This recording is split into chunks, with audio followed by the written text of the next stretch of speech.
വൈശാഖ മാസത്തിൽ 4 കാര്യങ്ങൾക്കാണ് വളരെ വലിയ പ്രാധാന്യം. സത്യം, ദാനം, ശുദ്ധി, ഭാഗ്യം എന്ന് പറയുന്നത്. എപ്പോഴും നമ്മൾ സത്യത്തിന്റെയും നീതിയുടെയും വളരെയധികം ധാർമ്മിക ബോധത്തോടു കൂടിയാണ് ജീവിതം മുന്നോട്ട് നയിക്കുന്നത്.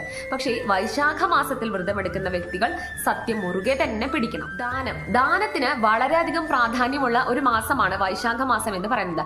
ദാനം വന്നിട്ട് നമുക്ക് ജലദാനത്തിനാണ് ഏറ്റവും അധികം പ്രാധാന്യം. കാരണം ഇത്രയേറെ ചൂട് ഒരുപാട് നിലനിൽക്കുന്ന ഒരു സമയമാണിപ്പോൾ. അപ്പൊ അതുകൊണ്ട് തന്നെ നമ്മുടെ വീടുകളിൽ ചെറിയ ഓടയിലോ ചിരട്ടയിലൊക്കെ കുറച്ച് വെള്ളമാക്കി അത് നമ്മൾ പുറത്ത് ശേഖരിച്ച് സൂക്ഷിക്കുകയാണെങ്കിൽ അത് പക്ഷി മൃഗാദികൾക്കൊക്കെ വന്ന് കുടിക്കാൻ സാഹചര്യം ഉണ്ടാക്കുകയാണെങ്കിൽ അതൊക്കെ വലിയ ദാനത്തിന്റെ ഒരു കണക്കിലായിട്ടാണ് കാണുന്നത്.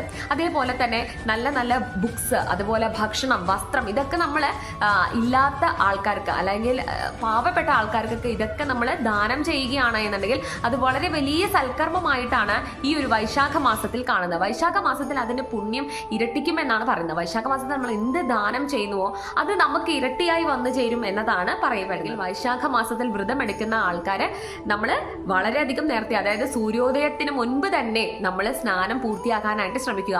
ആ സമയത്ത് നമ്മുടെ വീടുകളിൽ നമുക്ക് ശേഖരിക്കാൻ പറ്റുന്ന ജലത്തിൽ സപ്തനദികളുടെ സാന്നിധ്യം കാണാനായിട്ട് സാധിക്കുമെന്നാണ് പറയുന്നത്. അതുകൊണ്ട് തന്നെ സ്നാനം എപ്പോഴും 2 നേരം പൂർത്തിയാക്കാനായിട്ട് ശ്രമിക്കുക. അത് സൂര്യോദയത്തിന് മുൻപ് തന്നെ ഒരു നേരത്തെ സ്നാനം എടുക്കാനായിട്ട് ശ്രമിക്കുക. ഈ ഒരു വൈശാഖ മാസത്തിലെങ്കിലും നമ്മൾ നമ്മുടെ മനസ്സിനെ നിയന്ത്രിച്ച് കുറച്ചധികം സാത്വികമായിട്ട് ജീവിതം മുന്നോട്ട് നയിക്കാനായിട്ട് ശ്രമിക്കണം എന്നതാണ് ഏറ്റവും വലിയൊരു പ്രാധാന്യം. ഇനി ശരീരശുദ്ധിയുടെ കാര്യത്തിൽ നമ്മൾ എടുക്കുന്ന ഭക്ഷണത്തിന് കൂടെ വലിയൊരു പ്രാധാന്യം ഉണ്ട് കേട്ടോ.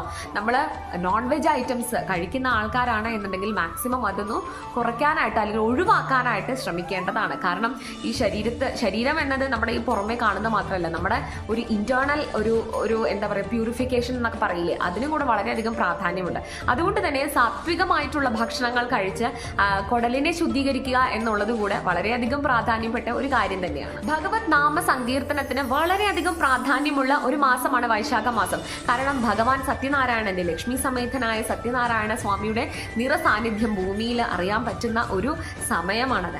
അതുകൊണ്ട് തന്നെ ഭഗവാന്റെ നാമസങ്കീർത്തനം വളരെ വലിയ രീതിയിൽ തന്നെ നമ്മൾ ഈ ഒരു വൈശാഖ മാസം പാടി ആലപിച്ച് ഭഗവാന്റെ അനുഗ്രഹം തേടാനായിട്ട് നമ്മൾ എന്നും ശ്രമിക്കേണ്ടതാണ്.